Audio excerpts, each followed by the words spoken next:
Now, the greatest radio shows of all time.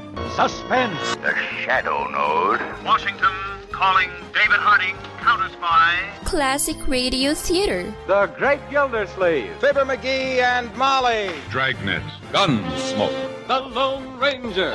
Now, step back into a time machine with your host, Wyatt Cox. Good evening, friends of the Inner Sanctum. An episode of Rocky Fortune starring Frank Sinatra. This episode of the program, almost to the end of the series, was originally broadcast March 23rd, 1954, Rocky's Rocket Racket. Here's Frank Sinatra, transcribed as Rocky Fortune.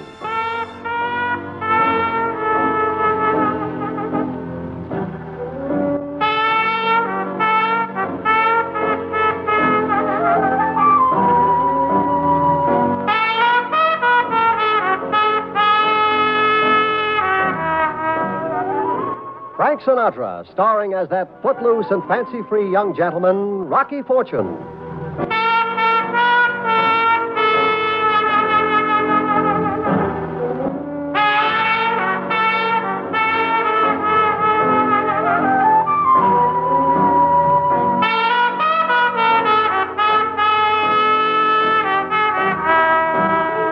With the tabloids whispering about unemployment and 24-point headlines, a guy out of work gets the feeling he should grab anything that comes along. So when the kind lady at Uncle's Employment Service hands me a pink slip for an interview, I say yes before I read it. And after I read it, I'm not so sure. Adventurous young man with no family connections, desirous of serving mankind. Exceptional opportunity, unusual pay. Zenith Foundation, 45 Mugman Street. Experimental work, highly dangerous. I locate 45 Mugman Street, which is a shabby little building in a shabby part of town, and I haul myself up 5 rickety flights to an office with a glass door. Come in.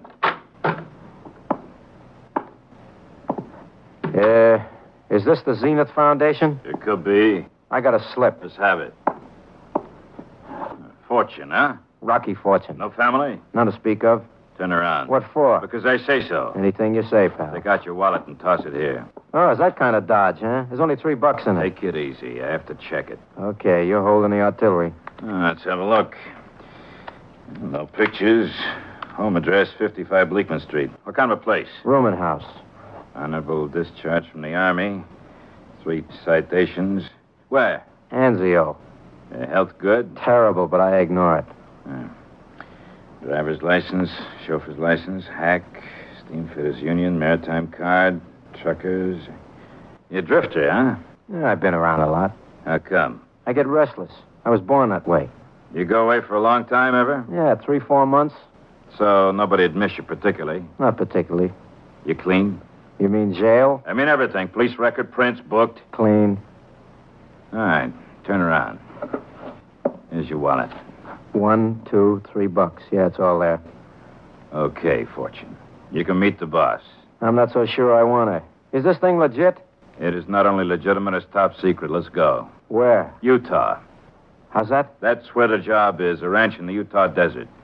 Oh, well, I'll pack my stuff and notify the landlady. You won't need the stuff. We supply the uniforms and equipment. You can write your landlady. It's better that way. Yeah, what'll I tell her? Tell her you're going away. You're going to go a long ways. You'll be gone for a long time. Tell her you may never come back. 2 hours later, Milton, that's the bum's name, and me are on a plane headed for Utah. I still don't know where or why I'm going or what I do when I get there, but I figure any kind of a job is better than starvation. Besides, I can always quit. I keep telling myself. Okay, Chester, set it down. Is that it?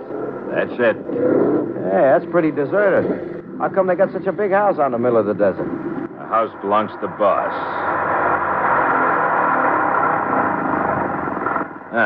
This is where we get out. Let's go.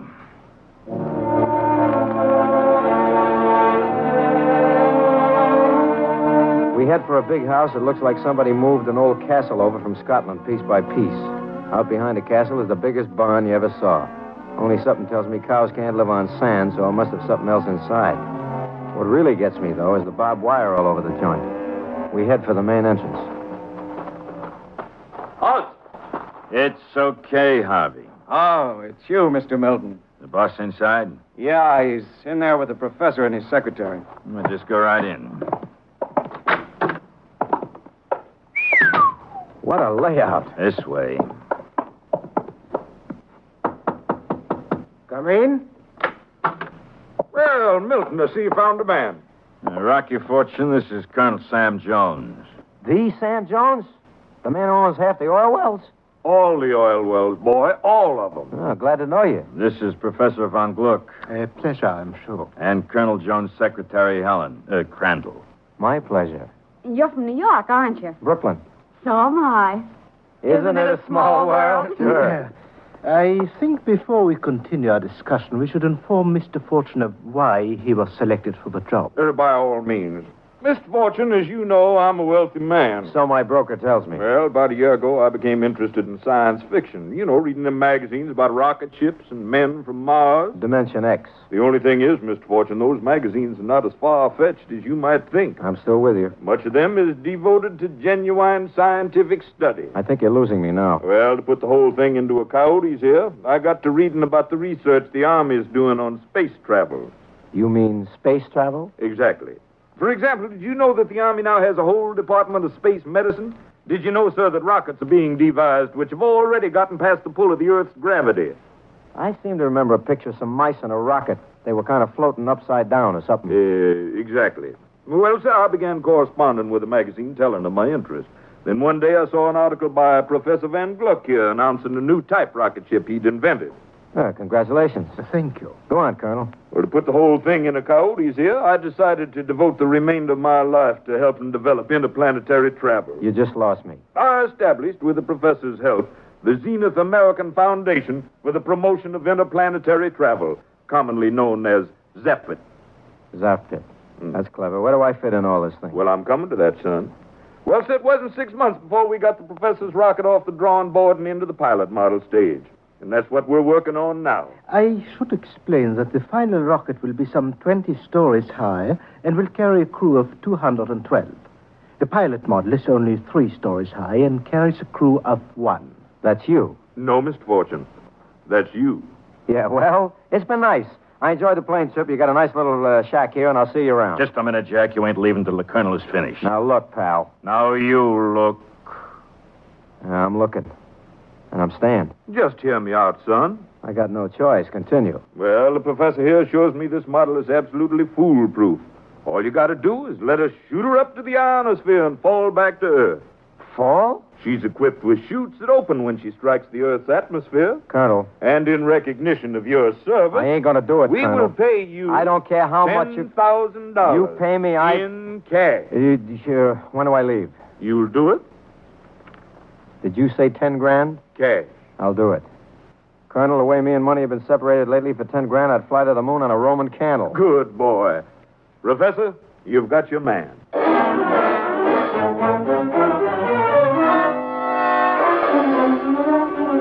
That's it. They give me a room with a view of Salt Lake Desert and all the room service I can tolerate. I kind of feel a little tired, so I stretch out for a snooze.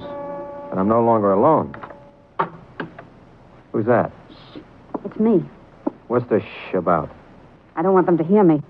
Who's them? The professor and Milton. Well, in that case, maybe you ought to shut the door. Okay, what's on your mind? I came to warn you. Okay, warn me. Get away from here. I like it here. They'll kill you. Yeah, I'm going to die one way or another anyway. Please, I'm not joking. Look, Miss Crandall, maybe you better get to the point, huh? The rocket ship... Shh. Somebody's coming. Yeah, let's make like we're necking. Well. Doesn't anybody ever bother to knock in this joint? I see you and Miss Crandall are getting acquainted. I was just showing her a few holes. I used to be a wrestler. Flyweight. You don't waste much time. I don't have much time, pal. I may be on my way to Mars in a couple of days. The professor wants to show you the ships. Fine. Where to? It's out back in the barn.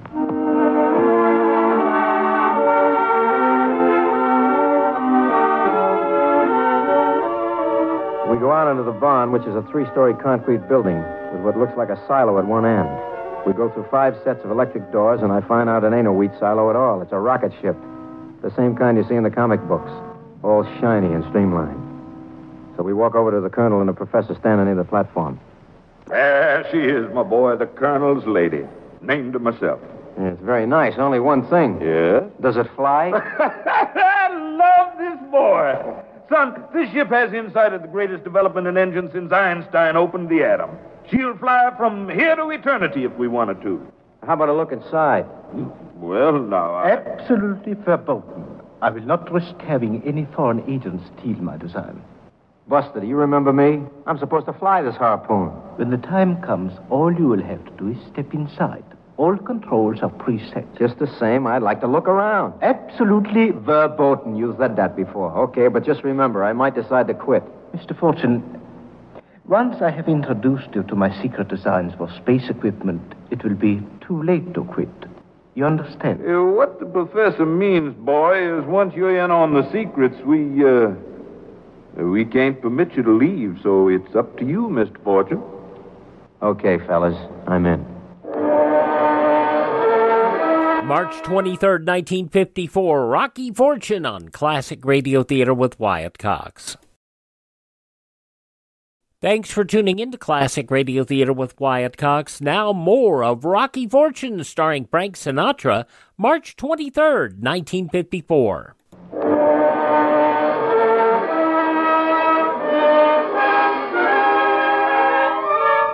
I go back to my room to think things over.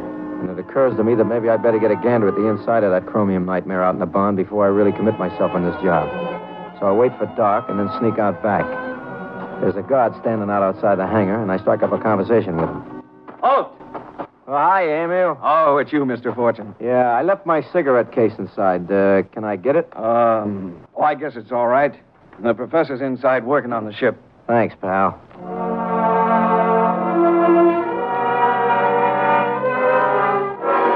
Emil opens the doors, and I go inside. The professor and Milton are inside a little glass office over a drawing board. I can hear him talking as I sneak past. What do you think, Hans? Another 100,000 will do it. You think you'll go for it? Of course he'll go for it. Okay, I'll make out the bills of lading. What should I make it? Titanium and platinum for the preheating coils. Oh, you better spell it. I'll write it for you. Maybe we should lay off. Nonsense. Yeah, I suppose you're right. Our fuel supplies all ready. I put them in the tanks this morning. Good. We have to be careful. What was that? Mice, probably, but sound like somebody in the hangar. Well, you better check. We can't take a chance at this point. Okay. Anybody out here? Anybody here? If you're out here, you better come out now or you'll be dead.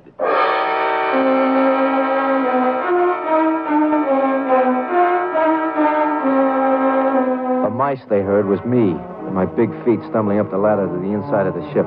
So I make the rest of the trip with my shoes off. But it's touch and go all the way when Milton starts to climb the ladder behind me. Now there's nothing to do but slip into the cabin of the ship, which is as black as the inside of a ballpoint pen. And I'm praying that Milton will get tired of climbing, but I hear his feet on the iron steps. You see anything? Nope. Well, check the inside of the ship. Okay. Turn on the lights.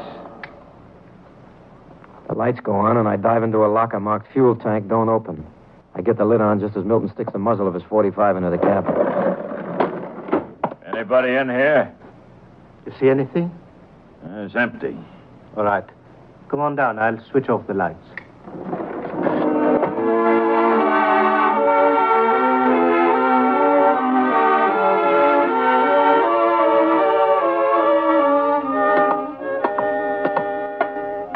When I hear Milton go down the steps, I strike a match to see where I'm located. I put it out in the biggest hurry since Paul Revere's ride. The fuel tank is loaded to the giblets with sticks of ordinary blasting dynamite. So I climb out and decide maybe I better have a look around, which I do. What I find is so interesting, I don't even notice it when the door of the cabin slides open again. Okay, Fortune, get him up high. I thought you left. I did. But the guard mentioned that you were inside. You came up quiet as a mouse. Or should I say a rat? What you say don't matter much, because you won't be able to talk at all pretty soon. Ah, I see Mr. Fortune has been snooping around. That's right, pal, and I've seen some pretty fascinating things, too. Really? Uh-huh. This is a real crazy rocket ship you got here, man. In what way, Mr. Fortune? Well, for instance, you take them bulkheads. They're the first genuine 12-ounce canvas duct bulkheads painted to look like metal I ever seen. Also, they mark property room, Magnum Picture Studios Incorporated. Then you take them 2-foot walls over there, solid tin. Or that phony control room with the stovepipe rocket tubes. This thing's built like a cardboard display model. Mr. Fortune is very observing. Ain't he? A very unfortunate habit. Very unfortunate. Very unfortunate for you characters when the colonel finds out you milked them for $5 million to build a ship out of old beer cans. It would be if he found out, but he won't. Sooner or later, he'll poke around. No, Mr. Fortune.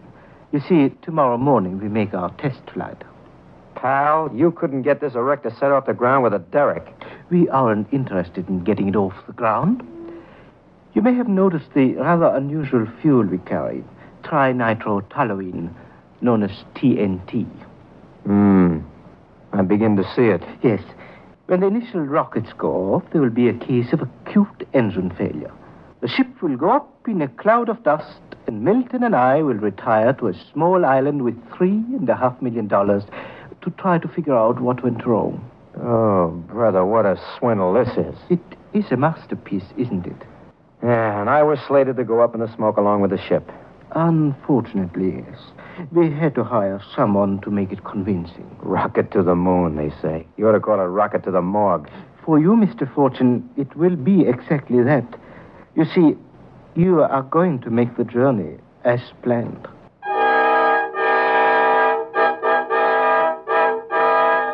Milton jabs his persuader in my spine and marches me back to the house. I spend a quiet night staring down the muzzle of a .45. And the first thing in the morning, the professor knocks on the door, lugging what looks like 50 pounds of old inner tubes. Milton. Is everything ready? I informed the colonel we're testing the ship at 8 o'clock. Here, Fortune, climb into this. What is this? A spacesuit, complete with two-way radio communication and oxygen. If you press this button, you'll be able to communicate with whomever has the earphones for the receiving set. That's me. Yeah, like a walkie-talkie, huh? Uh-huh. Here's the receiver, Milton. All right, Mr. Fortune, into the suit. Now, wait a minute. Is this thing guaranteed to work? A guy can suffocate inside a sack like that. It will work as long as you will need it, Mr. Fortune. About 1 hour.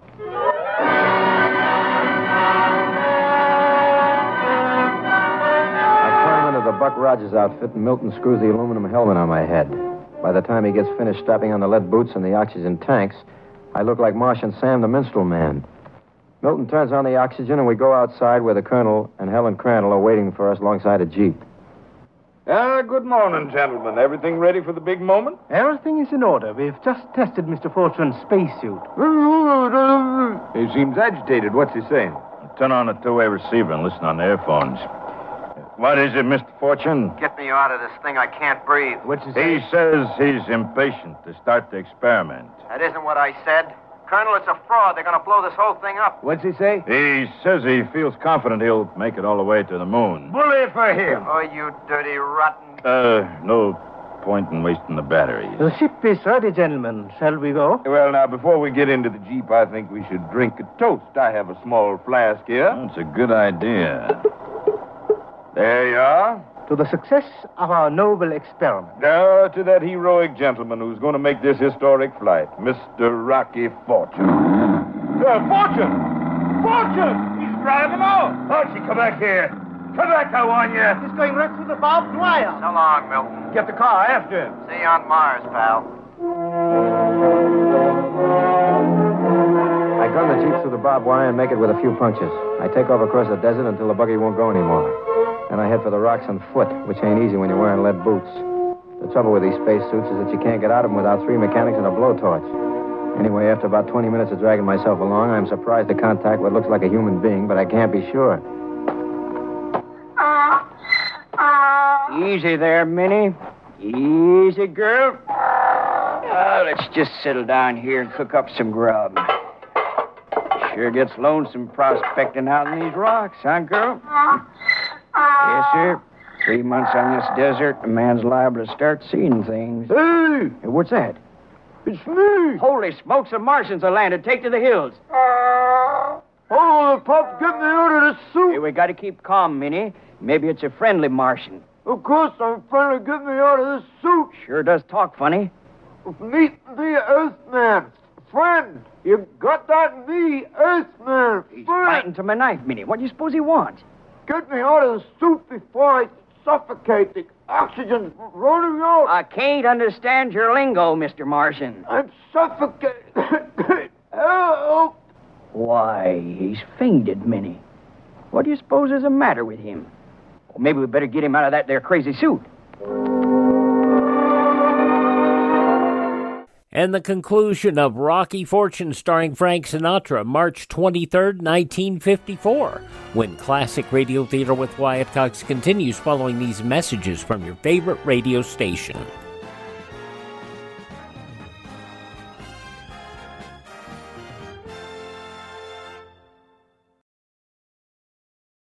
Classic Radio Theater family, you know our friend Mike Lindell has a passion to help everyone get the best sleep of your life. He didn't stop by just creating the best pillow. He created the best bed sheets ever. They look and feel great, which means an even better night's sleep for me because, you know, I'm working like 67 hours a day. Now, Mike's offering the best deal on his Giza Dreams bed sheets ever. You can get a set of Giza sheets for as low as $29.98. You'll never want to sleep on anything else once you slept on a set of Giza Dream sheets. A special offer for you right now. You can get a set of Giza sheets for as low as $29.98. Call 1-800-928-4715. Use the promo code Wyatt. Or go to mypillow.com, use the promo code Wyatt. It's good on anything on the website. That number again, 1-800-928-4715. Use my promo code Wyatt.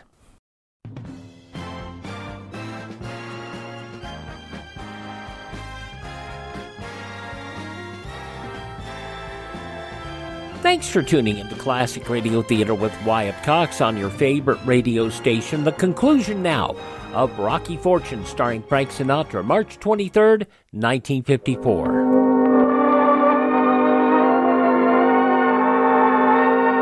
The oxygen gives out, and all of a sudden the world does a quick blackout. When the lights go on inside my brain, I'm flat on my back in very familiar surroundings. Looking down on my baby blues is the ugly face of my good friend Milton. Oh, what happened? Take it easy, pal. It's coming out of it, Prov. That's fine. Oh, you. Where am I now? In the rocket ship, pal. The prospect of the desert. The old prospector took you out of that spacesuit just in time. How did I get here? When he saw you were just a man, he tied you to his mule and brought you right to the house. Convenient, huh? Swell. So the professor and me took you back into the ship to get you ready for the trip. You skunk. Make sure he's tied up, Milton. I'll go down and keep the colonel cooled off. Right. And as soon as you get clear of the launching platform, I'll set off the charge. I hope you don't make it, you punk. Thank you. Well, Mr. Fortune, bon voyage.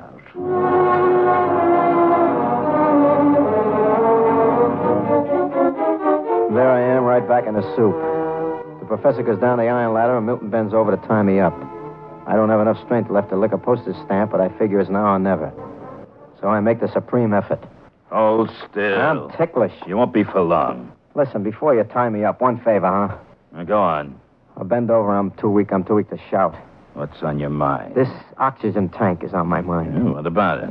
I'd like to put it on your mind.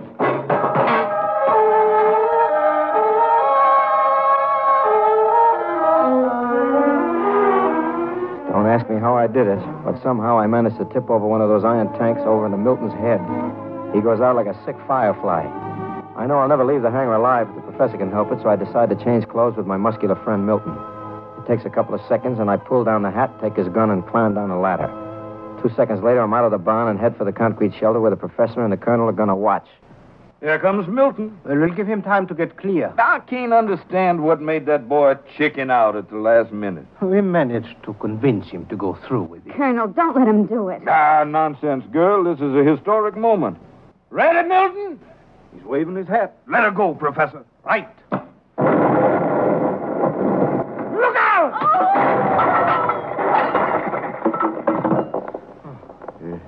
Everybody all right? I'm all right.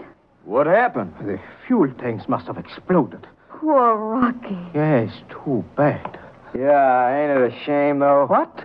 Don't move, Herman, or I'll blast your skull. What's the meaning of this? Fortune, why aren't you on your way to Mars? I found out I forgot to buy a round-trip ticket, Colonel. Sir, I demand to Just know... go over and take a look at that load of junk that this swindler just blew up inside your barn. Junk, sir? I don't believe you. These characters swindled you out of $5 million, Colonel. That rocket ship is nothing but papier-mâché and mucilage. He's insane. Am I? Here's a piece of metal that blew out of the barn just a minute ago. That does look like a part of the tail fin. Yeah, on one side it looks for real, all shiny silver paint. But if you turn it over, it's the first tail fin you ever saw that says Rappaport's Selected Sardines. Let's go, Professor. Why, the boy's absolutely right. I tried to tell you. You swindling coyote, I oughta... Save it, Colonel, save it. The government's got a place for this character, and it ain't built out of old beer cans either.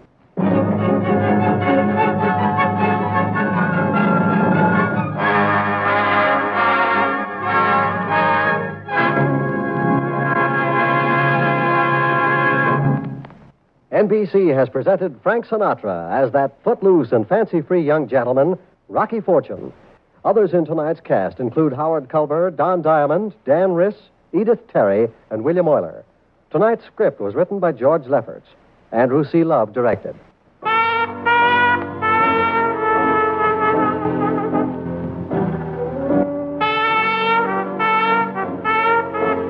Now, to tell you about next week's adventure, here's Frank Sinatra as Rocky Fortune. Did I ever tell you about the time I decided to find a new room because I found out they were using my old mailbox as a numbers drop? Sure, I found a room all right, but I almost had to give up my lease on life along with the first month's rent, which was payable in blood. Tell you about it next week. See you around. March 23rd, 1954, Rocky Fortune on Classic Radio Theater with Wyatt Cox. Now on Classic Radio Theater with Wyatt Cox, The Wind-Up, Part 5 of the 5-part Yours Truly Johnny Dollar story, The Jolly Roger Fraud Matter. This episode from March 23rd, 1956, as Johnny just escapes by that much from getting assassinated. From Hollywood, it's time now for... Hello? Johnny Dollar. Johnny? You sound surprised, Jan. Well, yes, I am, dear. I thought you were going over to police headquarters. I changed my mind. Then you didn't need my car, after all. No. Are you coming back here to my apartment? Johnny? After I take a little walk. As I told you, I've got to think this case out, and I can't very well do it wrapped up in your arms. Oh, can I? Why don't you take a drive along the shoreline in my car? Want to come along? Jan? I'll wait for you here. Yeah.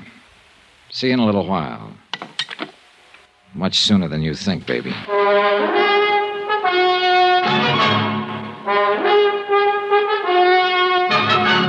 Tonight and every weekday night, Bob Bailey in the transcribed adventures of the man with the action-packed expense account, America's fabulous freelance insurance investigator. Yours truly, Johnny Dollar.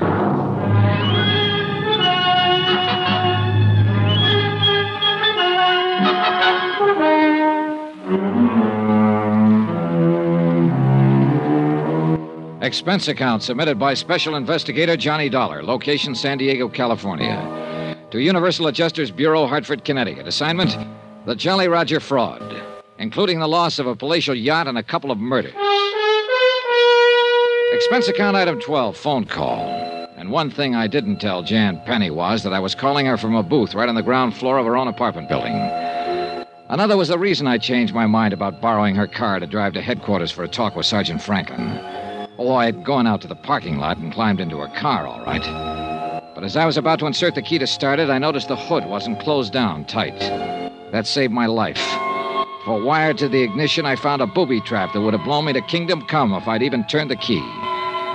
After hanging up on Jan, I hopped upstairs to her apartment and pressed an ear against the door. No, he didn't. Because he just phoned me from somewhere outside. But he said he's coming back here, and I tell you, you'd better come over here. No, he just said he's going for a walk. Of course I can handle. All right. I went back to the first floor to the phone booth and called Sergeant Franklin. You think Jan Penny's in with Zanagian on this whole deal? Tell you this, I don't like what I think. Look, Sergeant, I'm going back upstairs to talk to her again. Talk, did you say? Yes, talk. I'm going to lay it all out to her, tell her what I suspect and why. If I can break her down, okay. If I can't, well, I misjudged her. Lucky stiff. Huh? I've seen her, Johnny boy. What's that supposed to mean? I hope you have misjudged her for your sake. What? Reconciliation. What a lovely way to spend the rest of the evening. Look, you dope. Go to it, boy. And happy hunting.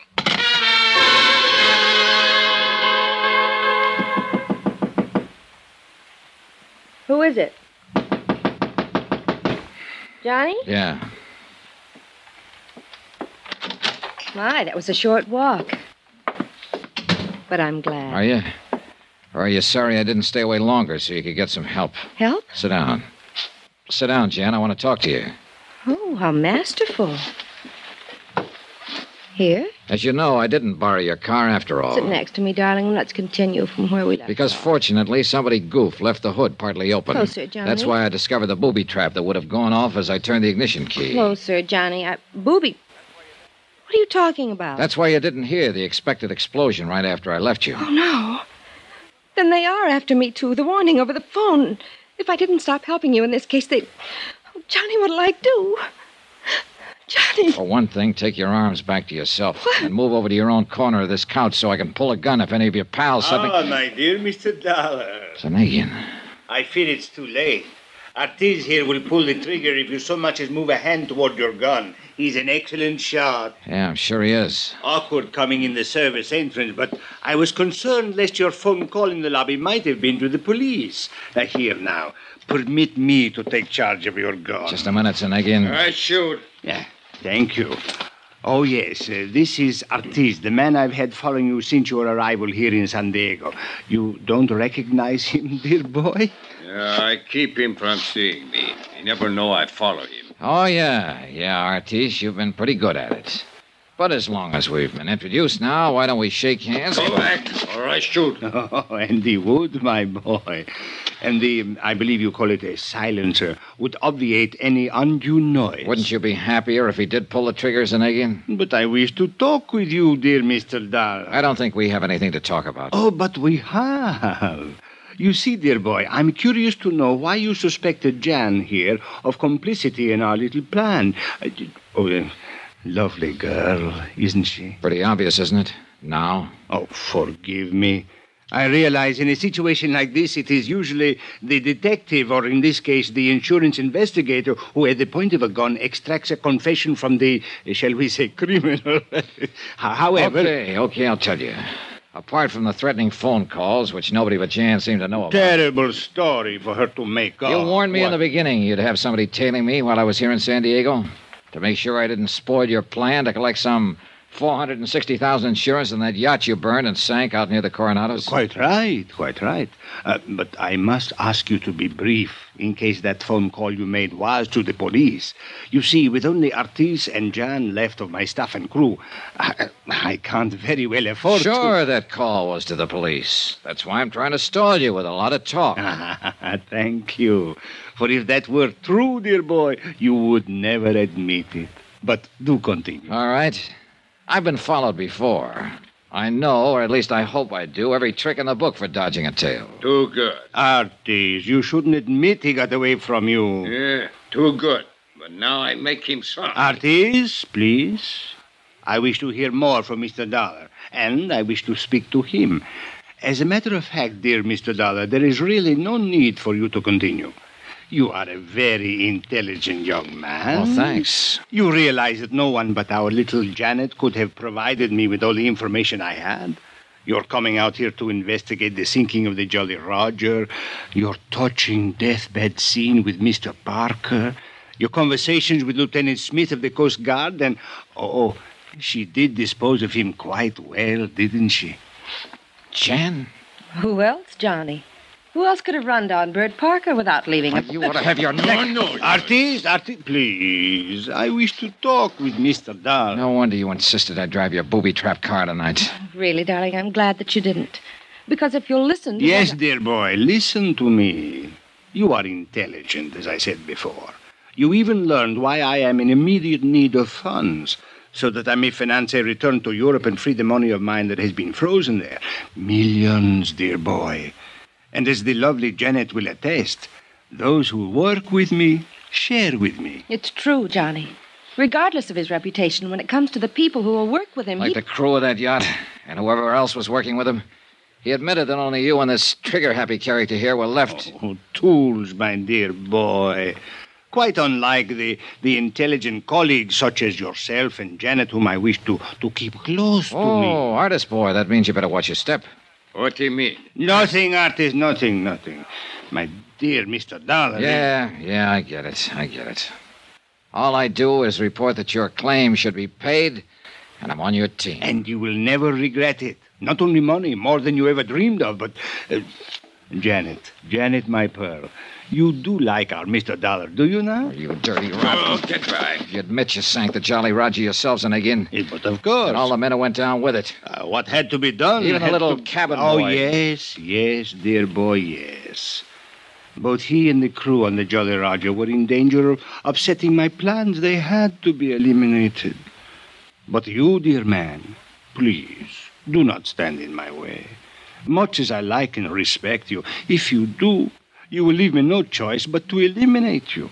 Even as I had to rid myself of Parker, the Lieutenant Smith, the cabin boy. Look, Zanagian, what if I were to say, okay, I'll go along with you? Aha. To say the least, it would get me out of this present pickle I'm in. And much more. I still wish that gorilla of yours would aim his gun the other way. Oh, Arties, I think you might relax a bit for the moment. But I watch him. Go on, dear boy. Okay. What kind of assurance do you think you'd have that I wouldn't double-cross you? There is the factor of fear. Fear? Oh, my dear man, don't you see? The choice is as simple as this, and the choice is yours. You either accept my offer now, or you accept a bullet from Artie's gun. The latter I would regret exceedingly. Not only because of you, I like you, but because it would mean temporary interruption of my plans, a quick trip across the border to avoid being found when your body is discovered, and the necessity of devising some other means for attaining passage to Europe. But far more formidable problems have been overcome many times. Dear Mr. Dollar, I do not wish to have to discuss this further. So tell me. Zanagian, I have good news. Yes? For me, not for you. You mean you refuse? No, dear boy. No, I mean you aren't going to have to discuss this any further. You won't be able to. But, my dear... Much as I'd like to tie up this case with a big fancy ending, a real dramatic tagline... I do not understand you, all of your boy. long-winded confession a minute ago might just as well have been stated in court. What? As a matter of fact, you'll probably hear it in court, word for word. I do not understand. You and this homely trigger man of yours aren't the only ones who know about the service entrance to this apartment. Hollis! What do you mean? You may as well give up quietly, because the gentleman standing in the doorway directly behind you is Sergeant Franklin of the San Diego... Oh, no, you don't, Artie. I've been wanting to track it. Yours. No, please! Do not hurt me! Help! Please!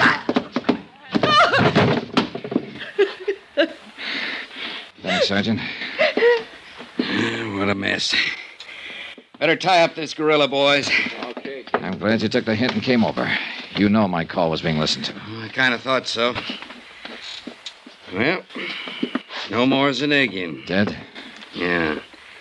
By a slug from this big monkey's gun. If I'd known he was that bad a shot, I might have tried to jump him earlier. Come on, Artis. Up. After the way you hit him, he'll sleep for a long time. Well.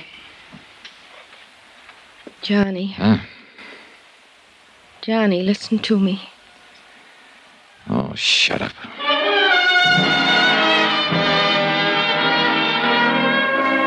Expense account item 14, $217.50, hotel in San Diego, incidentals and plane fare back to New York and Hartford.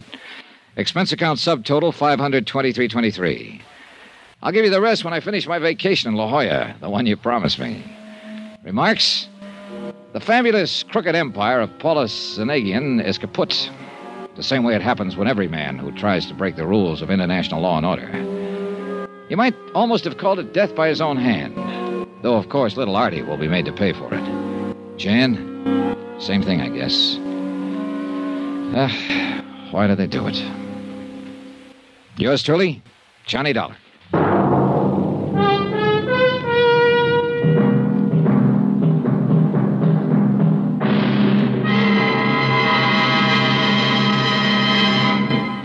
Now, here's our star to tell you about next week's exciting story. Next week, vacation. And a beautiful romance that turned out to be a prelude to murder. Join us, won't you? Yours truly, Johnny Dollar.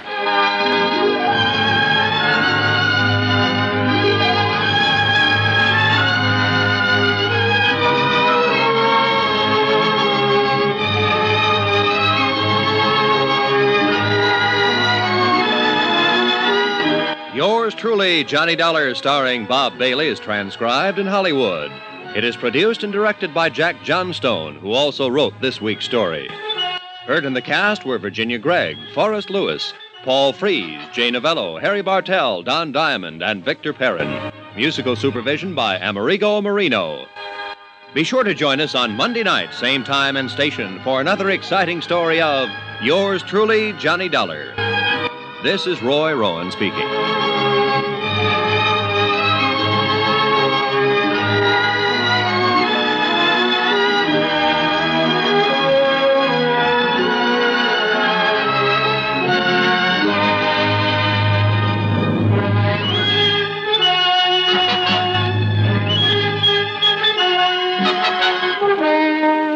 March 23rd, 1956, yours truly, Johnny Dollar, on Classic Radio Theater with Wyatt Cox. Thank you so much for making us a part of your day. Quick mention of Ted at RadioMemories.com, who supplies radio shows on cassette, CD, or flash drive for your computer. Check him out at RadioMemories.com. And visit my webpage at ClassicRadio.stream. ClassicRadio.stream. Stream our shows on demand. Learn about building a classic radio collection of your own. You can contact me there, find our social media links, and if you're so inclined, you can buy me a coffee. The Buy Me a Coffee money goes toward us acquiring additional classic radio collections. That's at ClassicRadio.stream. Thank you so much for listening. Do me a favor, would you please thank this radio station and support their advertisers? It's their kindness and courtesy that allows us to be with you each and every time we're here on your favorite station. And as always, tell your friends the greatest radio shows of all time are right here at this spot on the dial. Classic Radio Theater with Wyatt Cox on your favorite radio station.